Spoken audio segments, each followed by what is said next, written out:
روم خار کې مولانا روم ناشته د تلاو پغاړه درس کوي، طالبان ورته ناشتیو درس کوي. نو په دې عربي کتابونو کې دا قیل قلنا ډیر زیات راځي. قیل قلنا دا معنا چې په دې ځای چا دا اعتراض وکړو نو قلنا مونږ به داغه دا جواب کوو. بیا قیل کچا دا اعتراض وکړو قلنا مونږ به داغه دا جواب کوو. دا عربي کتابونو کې قیل قلنا دا ډیر زیات راځي. شمس تبریز رحمت الله علیه راغه او د مولانا روم شاته کېنا غلې ناس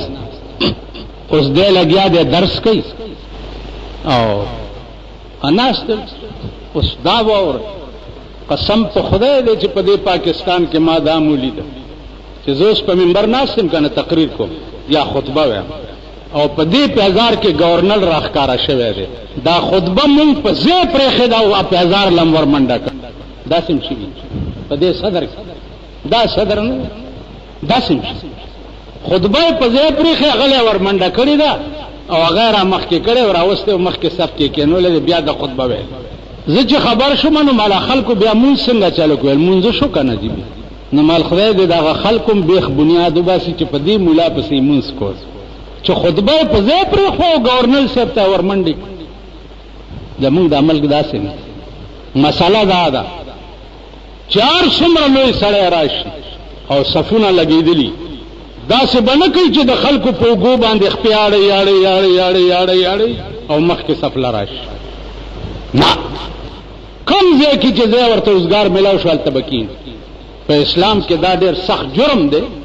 چې ته به د خلکو په اوږو خپیاړې او مخکې صف له به ځان رسي. ولې مخکې صف کې ثواب داسې صف کې عذاب ډېري چې ته لیټ راغی او د مخکې صف تقاضا کې هلته رستو کې نه. نو مولانا روم درس کوي او شمس تبریز شاته داسې ناست چې ناستین خو دا مزه تاسو نه ده لیدلی چې یو الله والا مدرس چې درس کوي که نه الله والا او دې څه وخت کې طالبانو سره په قیل قلنا کې مشغولي. زما دې په خدای قسمی که د دنیا بادشاهان والا راشي چې د ده په چرتم خراب نشي په هغې درس کې دومره لوی خوند. باجوړ کې مې تقریر کول جلسه و د مدرسې چې تقریر مې کول اوس چا आवाज وکړو چې وزیر اوقاف راغی ا د مدرسې هغه مشر چې داسې ما سره ناستو هغه خو چې کړل چې غرب شو چې په سپېړه مې په دې سینه کې ووایي داسې مې وویلو چې په سټیج د پاسه سم لاس څه چل در باندې وشو ایویل وزیر اوقاف را مې کېنا خدای دې هلاک کا چې هلاک شي. وزیر اوقاف راغی خو کې به نه هلته چرته کار اوس وزیر اوقاف کې نور څه شی دی سوا د درک نه نور ته پکې شته. او پاکستان کې خو چې وزیر اوقاف ولګي یا سپېږمۍ کږي وي یا سپېږمۍ غټي پوه شوې یا مړی ناستې دغه شی د پاکستان وزیر اوقاف نور څه درک خو هغې کې نه سوا د پیسو نه که نه یاره داسې مې ملا ووالو که نه چې جلسه ختمه شوه ته به یې ونیو نه په دې خوند نه رحمان بابا ته ویلی شو چې سال دی ورته وی چې دا ستا په تماشه یم خبر شوی چې دا ستا په تماشه یم خبر شوی نور خبر په تماشه د عالم نه یما. ستا خوند او ستا تماشه مې چې لیدلې ده والله که د دې عالم په نورو تماشو خبرې کوم مدرس او الله والا چې په دې رنګ او په دې خوند خبر شوي وي هغه له بله تماشه چېرته خوند ورکوي که ورکوي. نو ستاسو په دې خبره څه پوهېږئ مامان بله تماشه به څنګه خوند. مولانا روم لګیا دی قیل قلنا قیل قلنا قیل قلنا چې سبق مې اوزګار شو نو شمس تبریز ورته رامخکې شو تپوس دې کوي چې مولانا صاحب گفت ای غوغا وکیل و قال چیست گفت ای غوغا وکیل و قال چیست دا شور دې جوړ کړو او قیل قلنا دا سو مولانا روم نه تپوس کوي مولانا روم ورته دا سګوري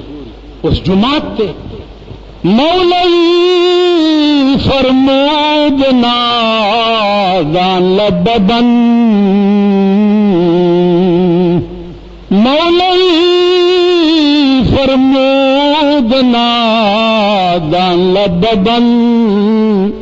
برمقالات خرد مندان نخن ورتلو قمقلا نا پویا خلبن کا تو د نیکانو خلقو په خبرو پورې خان دي دا قیل قلنا خو د نیکانو خبرې دي که شمس تبریز غلی شو چې غلی شو چې یو ساعت تیر شو د مولانا روم مخې ته چې کوم کتابونه پراته وو هغه داسې راواغسته او تلاو ته یې وغورځول چې تلاو ته یې وغورځول نو مولانا روم بیا په غوسه شو چې دا دې څوک اوس جومات خو دارالمان دی وهلی هم نشي څه ورته ویلی هم نشي جماعت په پوړو چې راننوتې نو دارالمان تر من دخله کان آمنا ته په امن کې اوس بله خبره ده چې پاکستان کې په جماعت کې کلاشنکوفي چلی سړي پکې ویشتې کېږي په جمع باندې کلاشنکوفي چلی دا د پاکستان د نااهله حکومتونو د لاسه د نااهله نظام د لاسه بله خبره لیکن جماعت دارالمان راننوتې بس ته په امن کې ترخه خبره بم درته څوک نه کوي شمس تبریز ورته وایي چې مولانا صاحب خفه شو ورته څنګه خفه نه شوې دا زما ټوله خواري دی اوبو ته وغورځول د ملاک اساسه چې دا خو کتاب دي اوبو ته داسې لاس کړی او کتابونه یې راواغسته داسې ټپې چې ورکو د لوندوالي په ځای کې دوړې ووتې مولانا روم حیران چې غورځولي اوبو ته او ووته تې ګردونه نو ورته داسې مخامخ شو نو د شمس تبریز داسې لاندې کتل او ناګانه دته داسې وکتل چې وی کتل نو د خریدار په سترګو یې ورته وکتل چې وی کتل نو د مولانا روم په سینه کې اور بل کړ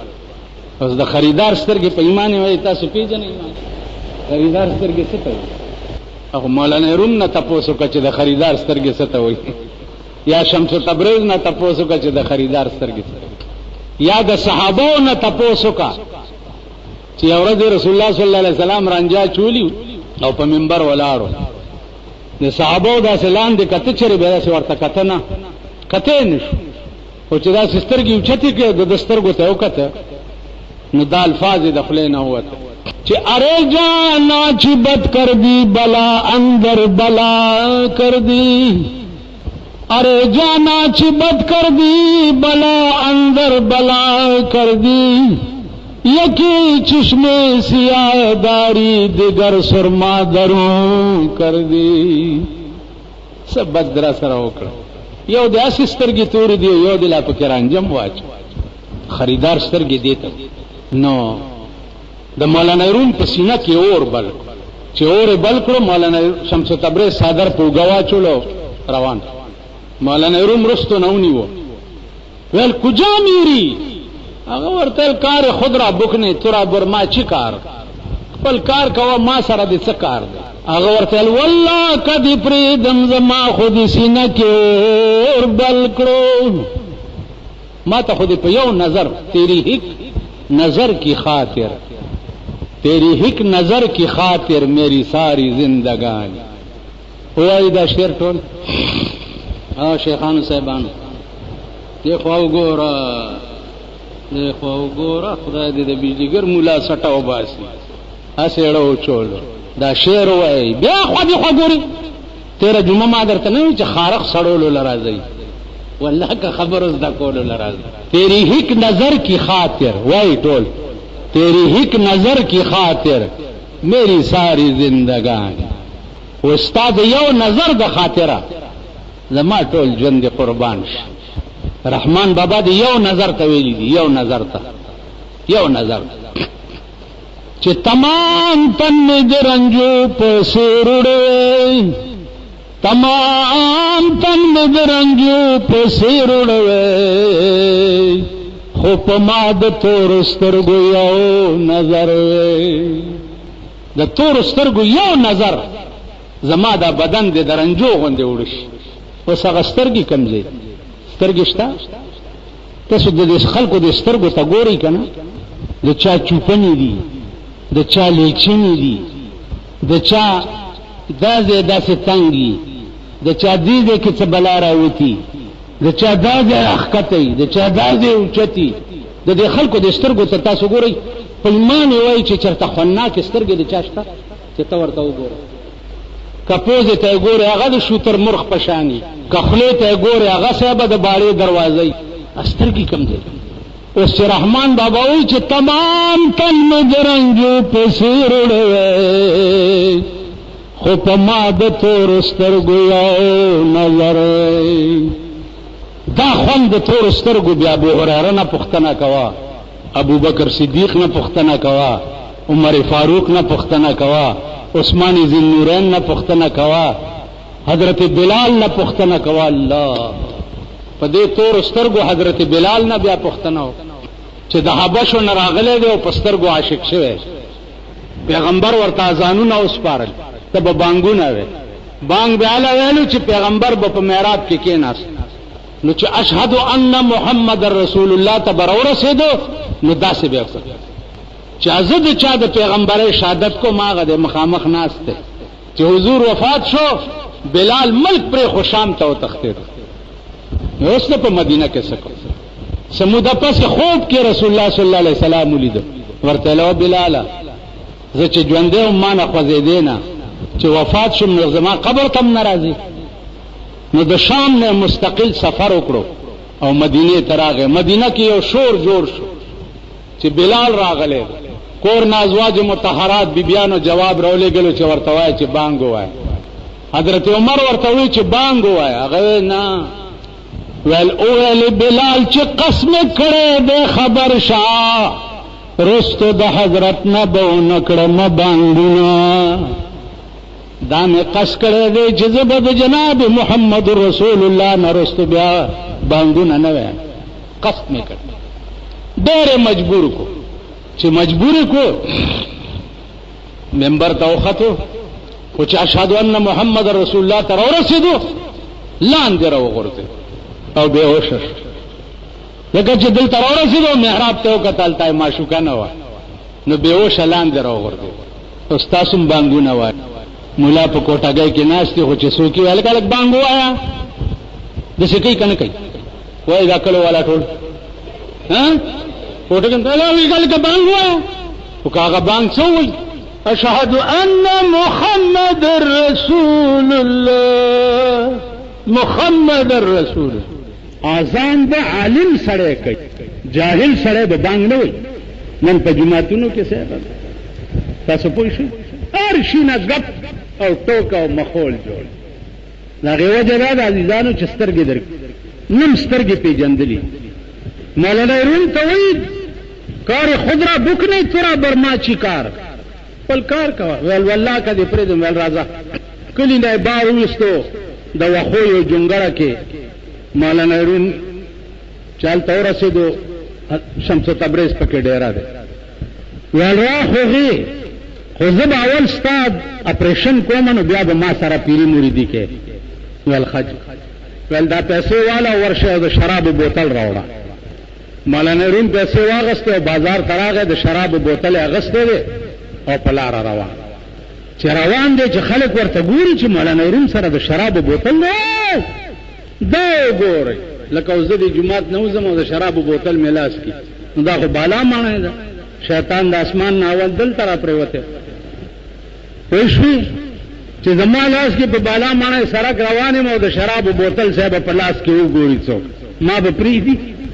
چغې دي سوري دي مولانا خراب شو ګمراه شو فلانې شو زه اډو چوک چې خراب نه بوتل یې یوړو مولانا روم ته یې ورکړ دا شمس تبریز ته یې ورکړ سبا بیا بل سبا بیا شراب به هغه توی کړل شراب اسکل نه توی به کړه خو د مولانا روم د نفس اپریشن یې کولو چې دا په لاره روان او خلک در پسې کنځلي کوي که نه دې ګه ډېر خوښ زه د تبلیغ والاو ته وایم کله کله دوی خفه شي فلاني جومات کې داسې چل را سره وشو فلاني جومات کې ورته یم په ارام کښېنئ تاسو تبلیغیان شوي نه یئ لا تبلیغ والا د اوخانو کاروان نه کاروان چې روان سپي ورپسې غاپي او د کاروان پروا پې نه راځي کدا څه نه ده لګیا په چرت بنه خراب کم جماعت کې دي څوک نه پرېږدي بستر اوچته کلا شبار په ځمکه کې په لاره کې کښېنه په ځمکه څادر وغوړوه پې سمله خیال براغی نو د مولانا روم د نفس اپریشن یې کول چې دا خلک در پسې چغې وایي کنځلې کوي بدرد در پسې وایي او ته روان محسوس کېم نه څه زمانه چې تېره شوه مولانا روم وویل چې بلا ساقی عنایت کن د مولانا رومی را بلا ساقی عنایت کن د مولانا رومی را غلام شمس تبریزم قلندروار میں گردم بلا ساقی عنایت کن بمولانا رومی را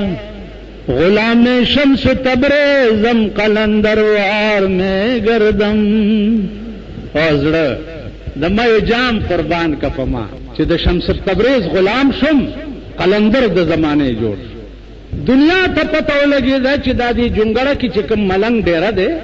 دا خو شراب سکینه خلق له اسه رنگ داسې جوړ کړي خلق ورمات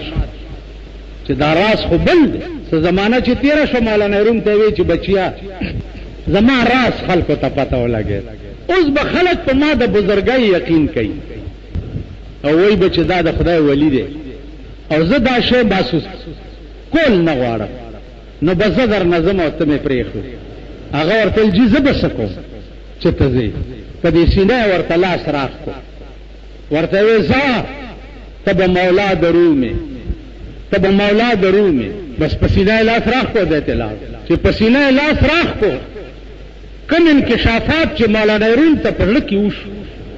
راتلو سره د مصنوي تصنیف شروع